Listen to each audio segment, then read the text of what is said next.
Sebagai negara dengan penduduk muslim terbesar di dunia, Indonesia memiliki potensi yang sangat besar dalam pengembangan industri halal. Halo semuanya, kenalin aku Decan Fatul Hikmah. Nah, teman-teman di sini sadar gak sih kalau sekarang itu produk dengan label halal mudah sekali ditemukan di mana saja, mulai dari makanan, minuman, skincare, fashion, farmasi, dan masih banyak lain. Hal ini tuh menunjukkan kalau industri halal di Indonesia berkembang cukup pesat dan mulai menjadi bagian penting dalam kehidupan masyarakat. Kalau membahas perkembangan industri halal, pemerintah memiliki peran yang sangat penting. Pemerintah berperan sebagai pembuat kebijakan dan juga regulasi agar produk yang beredar di masyarakat itu memiliki kejelasan status halalnya. Dan selain itu, pemerintah juga membantu pelaku usaha khususnya UMKM melalui pelatihan, pembinaan, dan juga melakukan pengawasan terhadap produk-produk yang beredar agar tetap sesuai dengan standar halal dan aman digunakan oleh masyarakat. Nah, pemerintah juga memberikan edukasi kepada masyarakat mengenai pentingnya produk halal sehingga kesadaran masyarakat terhadap penggunaan produk halal semakin meningkat. Nah, dengan adanya dukungan dari pemerintah, industri halal di Indonesia memiliki peluang besar untuk berkembang dan juga mampu bersaing di pasar internasional. Nah, teman-teman semua, industri halal di Indonesia juga memiliki dasar hukum yang cukup kuat loh. Salah satunya adalah Undang-Undang Nomor 33 Tahun 2014 tentang Jaminan Produk Halal atau biasa disebut UU JPH. Nah, undang-undang ini itu dibuat untuk memberikan kepastian hukum mengenai kehalalan suatu produk yang beredar di Indonesia. Menariknya, dalam undang-undang ini proses halal itu tidak hanya dilihat dari bahan bakunya saja, tetapi juga mencakup seluruh proses produksi mulai dari penyediaan bahan, pengolahan, penyimpanan, pengemasan, pendistribusian, penjualan sampai penyajian produk kepada konsumen. Nah, jadi seluruh prosesnya harus dipastikan tetap halal dan terjaga kebersihannya. Contohnya adalah kalau bahan bakunya halal tetapi proses penyimpanannya tercampur dengan bahan yang haram, maka produk tersebut tetap bisa dianggap tidak memenuhi standar halal. Nah, selain Undang-Undang Nomor 33 Tahun 2014, ada juga Undang-Undang Nomor 21 Tahun 2008 tentang Perbankan Syariah.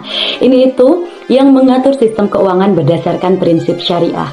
Kemudian ada juga Undang-Undang Nomor 8 Tahun 1999 tentang perlindungan konsumen yang bertujuan melindungi hak konsumen agar mendapatkan produk yang aman dan juga jelas informasinya. Selain undang-undang, ada juga Fatwa Majelis Ulama Indonesia atau Fatwa MUI yang menjadi pedoman dalam menentukan halal atau haram suatu produk. Nah, dalam pelaksanaannya industri halal juga terdapat beberapa lembaga yang berperan penting. Yang pertama, ada BPJPH atau Badan Penyelenggara Jaminan Produk Halal, yang bertugas mengelola sertifikasi halal di Indonesia. Kemudian ada MUI atau Majelis Ulama Indonesia yang menetapkan fatwa halal suatu produk. Lalu ada LPH atau Lembaga Pemeriksa Halal yang bertugas memeriksa dan juga menguji kehalalan produknya. Selain itu juga ada Kementerian Agama yang membina pelaksanaan jaminan produk halal di Indonesia. Nah, dalam bidang ekonomi syariah terdapat Bank Indonesia dan juga OJK yang mendukung pengembangan ekonomi keuangan syariah.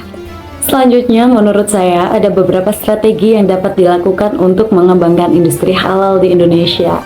Nah, yang pertama yaitu meningkatkan kualitas dan juga inovasi produk. Karena sekarang konsumen tidak hanya memperhatikan label halalnya saja, tetapi juga kualitas dan manfaat produknya.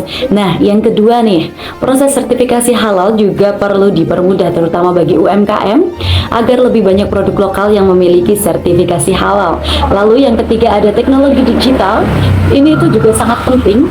Produk halal dapat dipromosikan melalui media sosial, marketplace, dan e-commerce agar jangkauan pasarnya semakin luas. Nah, lalu selain itu, edukasi kepada masyarakat mengenai pentingnya produk halal juga harus terus dilakukan agar kesadaran masyarakat semakin meningkat. Dan yang terakhir, Indonesia perlu memperluas kerjasama internasional agar produk halal Indonesia mampu bersaing di pasar global. Nah, kalau misalkan saya menjadi pelaku usaha nih ya, maka hal yang pertama kali akan saya lakukan adalah memastikan bahwa bahan baku yang saya gunakan itu benar-benar dalam keadaan halal. Nah, saya juga akan mengurus sertifikasi halal agar konsumen lebih percaya terhadap produk yang saya jual. Selain itu, saya akan menjaga kualitas dan juga kebersihan produk. Karena konsep halal itu bukan hanya halal saja, tetapi juga harus baik dan aman digunakan. Nah, saya juga akan memanfaatkan media sosial nih untuk mempromosikan produk agar lebih dikenal masyarakat. Kemudian saya juga akan terus melakukan inovasi produk agar mampu bersaing dengan produk lainnya. Dan yang paling penting adalah saya akan memberikan informasi yang jujur kepada konsumen agar kepercayaan konsumen tetap terjaga.